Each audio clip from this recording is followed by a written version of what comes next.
What's up guys, this is Gautam. Welcome to my YouTube channel. ಇವತ್ತು ನಾನು ನಿಮ್ಮೆಲ್ಲರಿಗೂ basic nutrition ಬಗ್ಗೆ information ಕೊಡ್ತಾ ಇದ್ದೀನಿ. ಬೇಸಿಕ್ ನ್ಯೂಟ್ರಿಷನ್ ಅಂದರೆ ಆಲ್ಮೋಸ್ಟ್ ಎಲ್ಲರಿಗೂ ಗೊತ್ತಿರೋ ಹಾಗೆ ನಾವು ಡೈಲಿ ಏನು ಫುಡ್ ತೊಗೊಳ್ತೀವಿ ಅದ್ರದ್ದು ಇನ್ಫಾರ್ಮೇಷನ್ ಅಷ್ಟೇ. ಯಾಕಂತಂದರೆ ನಾವು ಏನೇ ಒಂದು ವಿಷಯ ಹೇಳೋಕೆ ಹೋಗಬೇಕು ಅಂತಂದರೂ ಬೇಸಿಕ್ಕಿಂದ ಸ್ಟಾರ್ಟ್ ಮಾಡಬೇಕು. ಹಾಗಾಗಿ ಇವತ್ತು ನಾನು ಬೇಸಿಕ್ ನ್ಯೂಟ್ರಿಷನ್ ಬಗ್ಗೆ ಮಾತಾಡ್ತಾ ಇದ್ದೀನಿ. ಬೇಸಿಕ್ ನ್ಯೂಟ್ರಿಷನ್ ಅಂದರೆ ಏನು ಅಂತ. ಬೇಸಿಕ್ ನ್ಯೂಟ್ರಿಷನ್ ಅಂತಂದರೆ ನಾವು ಡೈಲಿ ಫುಡ್ಡಲ್ಲಿ ಏನು ಇಂಟೇಕ್ ಮಾಡ್ತೀರಾ ಅದರಲ್ಲಿ ಬರುವಂಥ ಕಂಟೆಂಟ್ಗಳು. ಈಗ ಎಕ್ಸಾಂಪಲ್ ಹೇಳ್ಬೇಕಂತಂದರೆ ಈ ನ್ಯೂಟ್ರಿಷನ್ ಲೆವೆಲ್ಲಿ 2 ಟೈಪ್ ಆಗಿ ಡಿವೈಡ್ ಮಾಡ್ತಾರೆ. ಒಂದು ಮೈಕ್ರೋನ್ಯೂಟ್ರಿಯೆಂಟ್ ಆ್ಯಂಡ್ ಮ್ಯಾಕ್ರೋನ್ಯೂಟ್ರಿಯೆಂಟ್ ಅಂತ. ಮೊದಲಿಗೆ ಮ್ಯಾಕ್ರೋನ್ಯೂಟ್ರಿಯೆಂಟ್ ಅಂದರೆ carbohydrate, protein and healthy fat. ಈಗ ಮೊದಲಿಗೆ ಕಾರ್ಬೋಹೈಡ್ರೇಟ್ ಬಗ್ಗೆ ಮಾತಾಡ್ತೀನಿ. ಕಾರ್ಬೋಹೈಡ್ರೇಟ್ ಅಂತ ಹೇಳಿದ್ರೆ ಏನು ಅಂತ. ಕಾರ್ಬೋಹೈಡ್ರೇಟ್ ಅಂತಂದರೆ ಇದೊಂದು primary source of energy. Primary source of energy ಅಂದರೆ ಸಪೋಸ್ ನೀವು ಏನೇ ಥಿಂಗ್ಸ್, ನೀವು ಒಂದು ಕೆಲಸ ಮಾಡ್ತೀರಾ, ಇಲ್ಲ ವರ್ಕೌಟ್ ಮಾಡ್ತಿರ್ತೀರಾ, ಜಿಮ್ಗೆ ಹೋಗ್ತಿರ್ತೀರಾ, ಇಲ್ಲ ಏನೋ ಅಥ್ಲೀಟ್ಸ್ ಆಗಿರ್ತೀರಾ. ಸೊ ಏನು ನೀವು ಆ್ಯಕ್ಟಿವಿಟಿ ಮಾಡ್ತೀರಾ, ಆ ಆ್ಯಕ್ಟಿವಿಟಿ ಮಾಡಿದಾಗ ನಿಮ್ಮ ಬಾಡಿಲಿ ಎನರ್ಜಿ ಏನು ಪ್ರೀವಿಯಸ್ಲಿ ಎನರ್ಜಿ ಸ್ಟೋರ್ ಆಗಿರುತ್ತೆ ಆ ಎನರ್ಜಿ ಲಾಸ್ ಆಗುತ್ತೆ. ಸೊ ಆವಾಗ ಈ ಕಾರ್ಬೋಹೈಡ್ರೇಟ್ಗಳು ಏನು ಮಾಡುತ್ತವೆ ಅಂತಂದರೆ ಆ ಎನರ್ಜಿನ ಬಾಡಿಗೆ ಫಿಲ್ ಮಾಡುತ್ತೆ. ಫಿಲ್ ಮಾಡಿದಾಗ ನಿಮ್ಗೆ ಎನರ್ಜಿ ಬರುತ್ತೆ. ನೆಕ್ಸ್ಟ್ ವಾಟ್ ಎವರ್ ಏನೇ ಅಟೆಂಪ್ಟ್ ಮಾಡಿದ್ರು ಅದು ಯೂಸ್ಫುಲ್ ಆಗುತ್ತೆ. So this is carbohydrate. ಇದು ಕಾರ್ಬೋಹೈಡ್ರೇಟ್ ಕೆಲಸ. ಸೊ ಇನ್ನೊಂದು ವಿಷಯ ಹೇಳ್ಬೇಕಂತಂದರೆ ಕಾರ್ಬೋಹೈಡ್ರೇಟಲ್ಲಿ 2 ಟೈಪ್ ಬರುತ್ತೆ. ಒಂದು simple form of carbohydrate, second one thing complex carbohydrate. Majorly simple form of carbohydrate ಅಂತಂದರೆ ಐ ಥಿಂಕ್ ಬ್ಯಾಡ್ ಕಾರ್ಬೋಹೈಡ್ರೇಟ್. ಇದು ನಮ್ಮ ಬಾಡಿಗೆ ಒಂದು 30% ಯೂಸ್ ಆಗ್ಬೋದು. ಅದು ಯಾಕಂತಂದರೆ ಮೆಟಬಾಲಿಸಮ್ ಲೆಕ್ಕದಲ್ಲಿ some of percent bad carbohydrate ಬಾಡಿಗೆ ಬೇಕು, ಮೆಟಬಾಲಿಸಮ್ ಇಂಪ್ರೂವ್ ಆಗಬೇಕಂತಂದರೆ.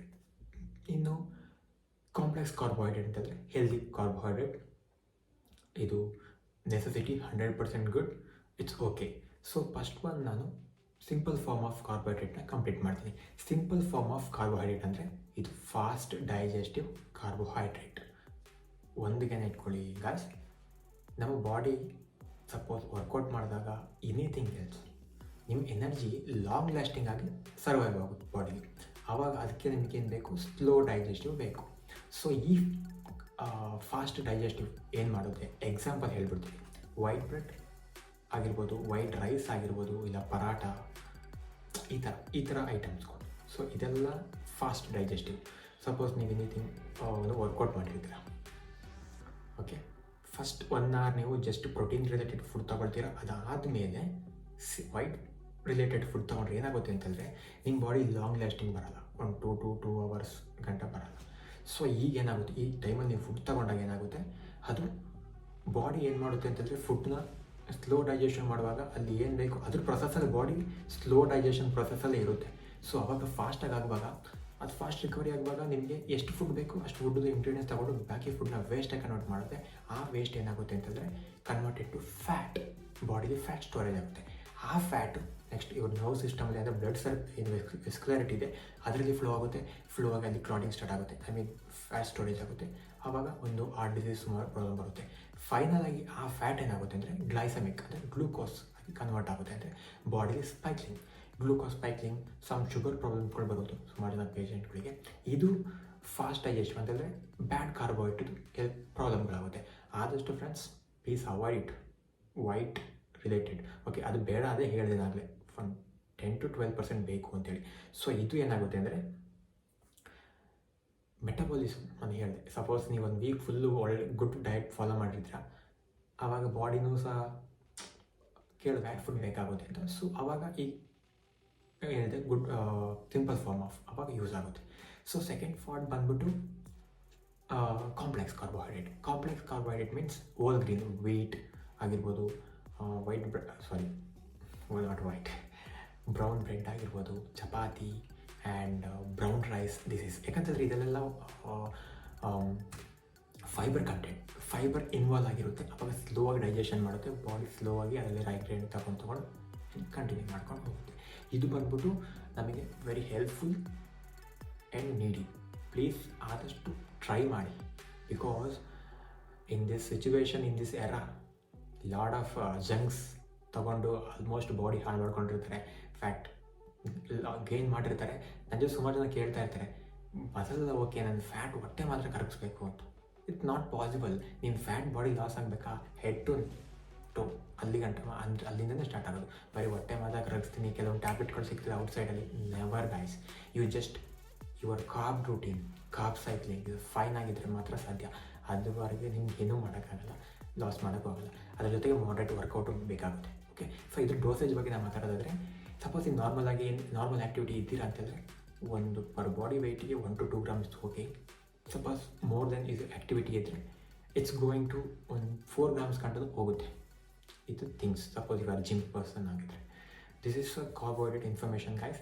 ಸೆಕೆಂಡ್ ಪಾರ್ಟಿಗೆ ನಾನು ಬರ್ತೀನಿ. ದಿಸ್ ಇಸ್ ಅ ಪ್ರೋಟೀನ್ ಮಾಡುತ್ತೆ ಅಂತಂದರೆ ನಿಮ್ಮ ಮಸಲ್ ಟಿಶ್ಯೂನ ರಿಕವರಿ ಮಾಡುತ್ತೆ, ಮಸಲ್ಗೆ ರಿಕವರಿ ಮಾಡುತ್ತೆ. ಜಸ್ಟ್ ಕಾರ್ಬೋಹೈಡ್ರೇಟ್ ಜಸ್ಟ್ ನಿಮಗೆ ಫ್ಯೂಲ್ ಕೊಡುತ್ತೆ ಬಾಡಿಗೆ ಅಷ್ಟೇ. ಬಟ್ ಕಾರ್ಬೋಹೈಡ್ರೇಟ್ ಏನು ಮಾಡುತ್ತೆ ಅಂದರೆ ನಿಮ್ಮ ಮಸಲ್ ಸಪೋಸ್ ನೀವು ಎಕ್ಸಸೈಸ್ ಮಾಡಿರ್ತೀರ, ಎನಿ ಆ್ಯಕ್ಟಿವಿಟಿ ಮಾಡಿರ್ತೀರ, ನಿಮ್ಮ ಮಸಲ್ ಬ್ರೇಕ್ ಡೌನ್ ಆಗಿರುತ್ತೆ, ಸಪೋಸ್ ಟೇರ್ ಆಗಿರುತ್ತೆ ಒಳಗಡೆ. ಈಗ ಹೊರಗಡೆ ನಮಗೆ ಈಗ ಎಗ್ನ ಜಸ್ಟ್ ಕ್ರ್ಯಾಕ್ ಮಾಡಿದಾಗ ಹೇಗೆ ಲೈನ್ಸ್ಗಳು ಬಿಡೋದು ಆಯ್ತು, ಮಸಲ್ ಟೇರ್ ಆಗಿರುತ್ತೆ. ಆವಾಗ ಈ ಪ್ರೋಟೀನ್ಸ್ಗಳು ಏನು ಮಾಡುತ್ತೆ ಅಂದರೆ ಅದರಲ್ಲಿರೋ ಅಮೈನೋ ಆ್ಯಸಿಡ್ಸ್ಗಳು ಬಾಡಿ ಒಳಗಡೆ ಜಸ್ಟ್ ಸಮ್ಟೈಮ್ಸ್ ನಿಮ್ಮದು ಏನು ಇನ್ಸ್ಟೆಂಟ್ ರಿಕವರಿ ಬೇಕು, ಆವಾಗ ಅದು ಇನ್ಸ್ಟೆಂಟ್ ರಿಕವರಿ ಮಾಡುತ್ತೆ. ಸೊ ಪ್ರೋಟೀನ್ನ ನಾನು ಹೇಳೋದಾದರೆ ಫ್ರೆಂಡ್ಸ್, ಸಪ್ಲಿಮೆಂಟ್ ಆಗೋ ತೊಗೋಬೋದು, ಇಲ್ಲ ನಾರ್ಮಲ್ ನ್ಯಾಚುರಲ್ ಫುಡ್ ಆಗೋ ತೊಗೋಬೋದು. ನಾನು ಸಪ್ಲಿಮೆಂಟ್ ಬಗ್ಗೆ ಇವಾಗ ಮಾತಾಡೋಲ್ಲ, ಬೇಕು ಅದು ನೆಕ್ಸ್ಟ್ ಟೈಮ್ ನಾನು ಮಾತಾಡ್ತೀನಿ. ಸೊ ಈಗ ನ್ಯಾಚುರಲ್ ಫುಡ್ ಅಂದರೆ ಎಗ್ ಬಾಯ್ಲ್ಸ್ ತೊಗೋಬೋದು. Then you want chicken breast, lean chicken breast guys, not fatted chicken breast. ಈಗ ನೀವು ಒಂದು 50 grams ಚಿಕನ್ ಬ್ರೆಸ್ಟ್ ತೊಗೊಂಡ್ರೆ ಒಂದು 20 to 25 grams ಆಫ್ ನಿಮಗೆ ಪ್ರೋಟೀನ್ ಸಿಗುತ್ತೆ. ಅದೇ ಒಂದು ಎಗ್ ತೊಗೊಳ್ತೀನಿ ಅಂದರೆ, ಫುಲ್ ಎಗ್ ತೊಗೊಳ್ತೀನಿ ಅಂದರೆ 6 grams, ಆಫ್ ಅಂದರೆ 3.5 grams. ಮತ್ತು ಇನ್ನೊಂದು ಗೈಸ್, ಪ್ರೋಟೀನ್ ತಗೋವಾಗ and after workout you don't need any fats. So please avoid ನೀವು ಎಕ್ಸಸೈಸ್ ಮಾಡಿ ಇನ್ಸ್ಟೆಂಟಾಗಿ ನೀವು ಪ್ರೋಟೀನ್ ತೊಗೊಳ್ಳುವಾಗ ಯಾವುದೇ ಫ್ಯಾಟ್ ತೊಗೋಬಾರ್ದು. ಸೊ ಅವಾಗ ಬಾಡಿ ರಿಕವರಿ ಆಗಲ್ಲ. You don't need any fats. So be careful on this things. Okay, this is protein ಕೆಲಸ. ನಿಮ್ಮ ಮಸಲ್ದು ಏನು ಟಿಶ್ಯೂಸ್ ಇರುತ್ತೆ, ಸೆಲ್ಸ್ಗಳಿರುತ್ತೆ, ಅದನ್ನು ಗ್ರೋ ಮಾಡೋಕ್ಕೆ ಪ್ರೋಟೀನ್ ತುಂಬ ಹೆಲ್ಪ್ ಆಗುತ್ತೆ. ಸೊ ಇದು ಪ್ರೋಟೀನ್ದು ಕೆಲಸ. ಇನ್ನು ಫೈನಲ್ ಆಗಿ ಬರಬೇಕಂತಂದರೆ ಫ್ಯಾಟ್ ರೈಟ್. ನಮ್ಮ ಇಂಡಿಯಾ, ನಾನಿಲ್ಲಿ ಏನು ಬ್ಲೇಮ್ ಮಾಡ್ತಾ ಇಲ್ಲ. ಸೊ ಇಂಡಿಯಾದಲ್ಲಿ lot of people, lot of hotel ಎಲ್ಲಿ ಹೋಗಿ ಆಯಿಲ್ದು ಜಾಲ, put oil it food. Please guys, this is also saturated, unsaturated ಅಂತ ಬರುತ್ತೆ. ನಿಮ್ಮ ಬಾಡಿಗೆ ಸ್ಯಾಚುರೇಟೆಡ್ ಫ್ಯಾಟ್ ಬೇಕಾಗಿರೋದು 7% ಅಷ್ಟೇ. ಸಪೋಸ್ ನೀವು ಪರ್ ಡೇ ನಿಮ್ಮ ಡಯಟಲ್ಲಿ 10 to 15 grams ನೀವೇನು ಕನ್ಸ್ಯೂಮ್ ಮಾಡಬೇಕು, ಸಾರಿ ಗಾಯ್ಸ್, ಏನು 70 to 80 grams 90 grams ಫ್ಯಾಟ್ ತಗೊಳ್ತೀರಾ, ಅದರಲ್ಲಿ ನಿಮಗೆ ಬೇಕಾಗಿರೋದು just 15 grams of saturated fat. Saturated means unhealthy fat. ಹೇಳಿದೆ, ಮೆಟಬಾಲಿಸಮ್ಗೆ ಹೆಲ್ದಿನೂ ಬೇಕು, ಅನ್ಹೆಲ್ದಿನೂ ಇರಬೇಕು. But unhealthy content some percentage ಅಷ್ಟು ಮಾತ್ರ, ಜಾಸ್ತಿ ಇರಲ್ಲ ಅಂತ ಹೇಳಿದೆ. ಸೊ ನಾನೀಗ ಸ್ಯಾಚುರೇಟೆಡ್ ಬಗ್ಗೆ ಮಾತಾಡ್ತೀನಿ. ಸ್ಯಾಚುರೇಟೆಡ್ ಮೀನ್ಸ್ ಏನು ಮಾಡುತ್ತೆ ಅಂದರೆ, ಸಪೋಸ್ ನಾನು ಆಗಿ ಹೇಳ್ದಂಗೆ ನೀವು ಕ್ಲೀನ್ ಡಯಟ್, ಎಕ್ಸಸೈಸ್ ಮಾಡಿ ಲೈಫ್ ರೂಟೀನಲ್ಲಿ ಇರ್ತೀರ, ಕ್ಲೀನ್ ಡಯಟ್ನ ಫಾಲೋ ಮಾಡ್ಕೊಂಡು ಬರ್ತಾ ಇರ್ತೀರ, ಆವಾಗ ವೀಕ್ಲಿ ಒನ್ಸ್ ನೀವು ಚೀಟ್ ಮಾಡ್ತೀರಾ. Not per day guys, only 1 meal with cheating. So it's good enough, not good. 1 day ಮಾಡಬೇಡಿ. ನೀವು 1 ವಾರ ಮಾಡಿದ ವರ್ಕೌಟು 5-6 ದಿನ ಮಾಡಿ, 1 ದಿನಕ್ಕೆಲ್ಲ ಲಾಸ್ ಆಗುತ್ತೆ, ಮತ್ತೆ ಪುನಃ ಸ್ಟೋರೇಜ್ ಆಗುತ್ತೆ. So don't do like that. Okay, you just use only 15 grams of saturated fat, other than slave it. And then unsaturated fat, ಇದು ಅಷ್ಟೇ.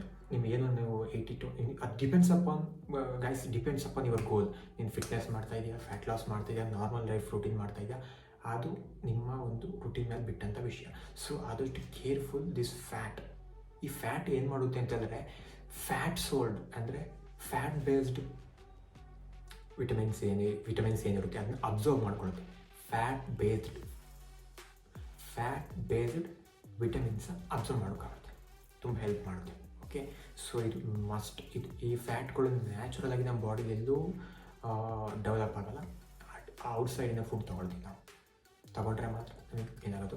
ಇದು ಮಸಲ್ ಟಿಶ್ಯೂ. ಸಪೋಸ್ ಹೇಳ್ಬೇಕಾದ್ರೆ 2 ಮಸಲ್ಸ್ ಇರುತ್ತೆ, ಜಾಯಿಂಟ್ ಆಗಿರುತ್ತೆ. ಇದ್ರ ಮಧ್ಯೆ ಒಂದು ಲೇಯರ್ ಇರುತ್ತೆ, ಲೆಗಮೆಂಟ್ ಅಂತ ಕರೀತಾರೆ. ಎಕ್ಸಾಂಪಲ್ ಕಾಲ್ದು ಕೊಡ್ತಾರೆ, ಲೆಗಮೆಂಟ್ ಅಂತ ಹೇಳ್ತಾರೆ. ಲೆಗಮೆಂಟ್ ಟೇರ್ ಆಗಿದೆ ಅಂತ ಹೇಳ್ತಾರೆ. ಆ ಲೆಗಮೆಂಟು ನಿಮ್ಮದು ಫ್ರೀ ಆಗಬೇಕು, 2 ಮಸಲ್ಸು ಜಸ್ಟ್ ಈ ಥರ ಆ್ಯಕ್ಷನ್ ಆಗಬೇಕು ಅಂತಂದರೆ this fat is must. Okay, example ವೆಹಿಕಲ್ಗೆ ಸಮ್ ಬ್ರೇಕ್ಸನ್ನು ಟೈಟ್ ಹಾರ್ಡ್ ಆದಾಗ ಹೇಗೆ ಗ್ರೀಸಾಗಿ ಲೂಸ್ ಮಾಡ್ತೀವಿ, ಅದೇ ಥರ ಇದು ಕೂಡ. ಸೊ ಆದಷ್ಟು ಫ್ಯಾಟನ್ನ, ಹೆಲ್ದಿ ಫ್ಯಾಟ್ನ ತಗೊಳ್ಳೋಕೆ ಟ್ರೈ ಮಾಡಿ guys, healthy fat. Okay, then ಈ healthy fat means all nuts are healthy fats, not bad fat. Suppose ನೀವೇನಾದರೂ ಆಯಿಲ್ನ ಯೂಸ್ ಮಾಡಬೇಕಂದ್ರೆ ಆದಷ್ಟು ಆಲಿವ್ ಆಯಿಲ್ನ ಯೂಸ್ ಮಾಡೋಕ್ಕೆ ಟ್ರೈ ಮಾಡಿ. ಅದರ್ವೈಸ್ ಆಲಿವ್ ಆಯಿಲ್ ಕಾಸ್ಟ್ಲಿ ಅಂತಂದರೆ ಕೊಕೊನಟ್ ಆಯಿಲ್ ಯೂಸ್ ಮಾಡೋಕ್ಕೆ ಟ್ರೈ ಮಾಡಿ. ಅದು ಕಷ್ಟ ಅಂತಂದರೆ ಯು ಜಸ್ಟ್ ಗಾಯ್ಸ್, ಸಪೋಸ್ ನೀವೇನು ಚಪಾತಿ ಏನೇ ಮಾಡ್ತಿದ್ರೆ ಜಸ್ಟ್ ಸ್ಪ್ರೇ ಬರುತ್ತೆ, ಐ ಮೀನ್ ತವಾ ಸ್ಪ್ರೇ, ಆ ಸ್ಪ್ರೇ ಯೂಸ್ ಮಾಡಿ. ಆ್ಯಂಡ್ ಆಯಿಲ್ನ ಫ್ರೈ ಮಾಡುವಾಗ ಆದಷ್ಟು ಕಮ್ಮಿ ಮಾಡಿ ಆಯಿಲ್ನ.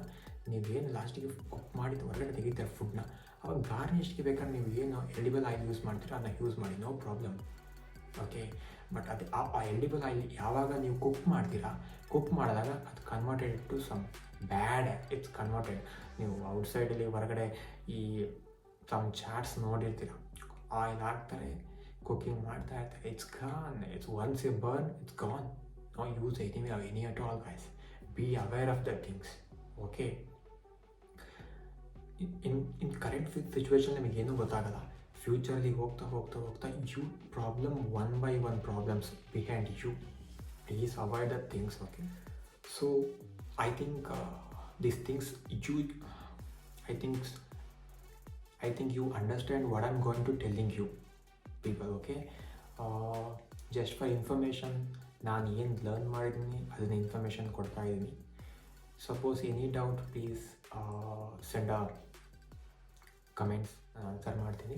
This is my information and be careful anything.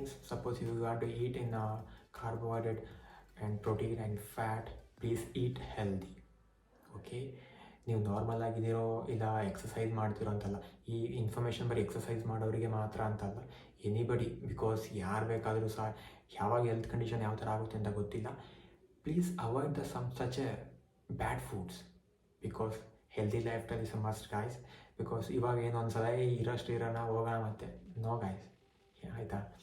ಹಾಗಾಗಿ ದಿಸ್ ಇಸ್ ಮೈ ಸ್ಮಾಲ್ ಒಂದು awareness. Okay, awareness for you, ನಿಮಗೆ ಇನ್ಫಾರ್ಮೇಷನ್ ಕೊಡ್ತಾ ಇರೋದು. ಸೊ ಹಾಗಾಗಿ ಏನು ನಾನು ಈ ಡಯಟ್, ಈ ಮ್ಯಾಕ್ರೋನ್ಯೂಟ್ರಿಯೆಂಟ್ ಬಗ್ಗೆ ಇನ್ಫಾರ್ಮೇಷನ್ ಕೊಟ್ಟೆ, ಪ್ಲೀಸ್ ಕೇರ್ಫುಲ್ಲಾಗಿ ಸ್ಟಡಿ ಮಾಡಿ. It's good or bad, whatever it be. Suppose ನೀವೇನಾದ್ರು ವರ್ಕೌಟ್ ಮಾಡ್ತಿದ್ರೆ ಪ್ಲೀಸ್ ಕಾರ್ಬ್ ಸೈಕ್ಲಿಂಗ್ ಕ್ಲೀನಾಗಿ ಇಟ್ಕೊಳ್ಳಿ. Carb cycling, suppose muscle building ಬೇಕು ಅಂತಂದರೆ I think high carb and high protein ಬರುತ್ತೆ. ಇಲ್ಲ ನನಗೆ ಜಸ್ಟ್ ಫ್ಯಾಟ್ ಲಾಸ್ ಬೇಕು ಅಂತಂದರೆ ಫ್ಯಾಟ್ ಲಾಸ್ ಆಗುತ್ತೆ ಆ್ಯಂಡ್ ಕಾರ್ಬೋಹೈಡ್ರೇಟ್ ಕಮ್ಮಿ ಆಗುತ್ತೆ, ಸ್ವಲ್ಪ ಪ್ರೋಟೀನ್ ಜಾಸ್ತಿ ಆಗುತ್ತೆ. ಲೀನ್ ಮಸಲ್ ಬೇಕು ಅಂತಂದರೆ ಕಾರ್ಬೋಹೈಡ್ರೇಟ್ ಕಮ್ಮಿಯಾಗಿ ಪ್ರೋಟೀನ್ ಜಾಸ್ತಿ ಆಗುತ್ತೆ. This is the things. ಈ ಥರ ಎಲ್ಲ ಕಾಂಬಿನೇಷನ್ಗಳಿದೆ. ಬಟ್ ನನ್ನ ಚಾನಲ್ಲು ಮೇಜರಾಗಿ ನ್ಯೂಟ್ರಿಷನ್ ಬಗ್ಗೆ ಮಾತ್ರ, ಮೇಜರ್ ಕಾನ್ಸಂಟ್ರೇಷನ್ ನ್ಯೂಟ್ರಿಷನ್ ಬಗ್ಗೆ. ಫಿಟ್ನೆಸ್ದು ಎಕ್ಸಸೈಸ್ದೆಲ್ಲ ನಾನು ಡೇ ಬೈ ಇನ್ನು ಆಫ್ಟರ್ ಸಮ್ ಯಾವಾಗ ಅಂತ ಹೇಳೋದು ಅವಾಗ ನಾನು ಅದ್ರ ಬಗ್ಗೆ ಇನ್ಫಾರ್ಮೇಷನ್ ಮಾಡ್ತೀನಿ.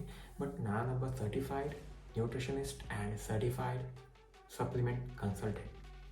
ಸೊ ನನ್ನ ಈ YouTube channel concentration only for nutrition. ಯಾಕಂತಂದರೆ ಎಕ್ಸಸೈಸ್ ಎಲ್ಲ ಮಾಡ್ತಾರೆ, ಜಿಮ್ಗೆ ಹೋಗ್ತಾರೆ, ಎಕ್ಸಸೈಸ್ ಮಾಡ್ತಾರೆ, ಬರ್ತಾರೆ. ಬಟ್ ನಾರ್ಮಲ್ ನಿಮ್ಮ ಬಾಡಿ ಏನೂ ಕೇಳಲ್ಲ. ನೀನು ಯಾರು, you are ask body, because ಈ ಡೋಂಟ್ ನೋ. ಬಟ್ ಆ ಬಾಡಿ ಆಸ್ಕ್ ಓನ್ಲಿ, ನೀನು ನನ್ನನ್ನು ಪೇನ್ ಮಾಡಿದ್ದೆ ನನ್ನ ಬಾಡಿನ, you eat good food, you just give me the food, ಅಷ್ಟೇ ಕೇಳೋದು ಬಾಡಿ. ಬಟ್ ಕೊಡೋ ಫುಡ್ ಏನು ಕೊಡ್ತಾ ಇದೆಯಾ, what you eat, it's a question. ಅಷ್ಟೇ ಗಾಯ್ತು. ನೀವು ನೀಟ್ ಫುಡ್ ತಿನ್ನಿ ಅಷ್ಟೇ, good food. Okay, go behind the healthy, pay now, and then finally your health get every day in your side. Okay, just now pay money to your health for future, guys. Hope you understand. ನಾನು ಏನು ಹೇಳಿದೆ ಅಂತ ನಿಮ್ಗೆ ನಾನು ಏನು ಹೇಳಕ್ಕೆ ಬರ್ತಾ ಇದ್ದೀನಿ ಅಂತೇಳಿ ನಿಮ್ಗೆ ಅರ್ಥ ಆಗ್ತಾ ಇದೆ. So please guys, comment me, share my channels, share my YouTube channel, and share the information for everyone. And thank you guys. Until then, bye bye.